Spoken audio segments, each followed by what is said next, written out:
Have you noticed your Android phone's battery not lasting as long as it used to? In this video, I'll show you how to check your battery health and see how well your battery is performing. First, open the Settings app on your Android phone.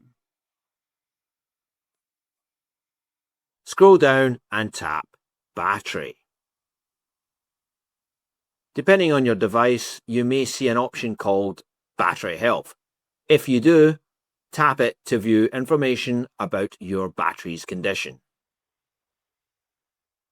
On some phones, such as Google Pixel devices running newer versions of Android, Battery Health may display details about your battery's current condition and whether it's operating normally.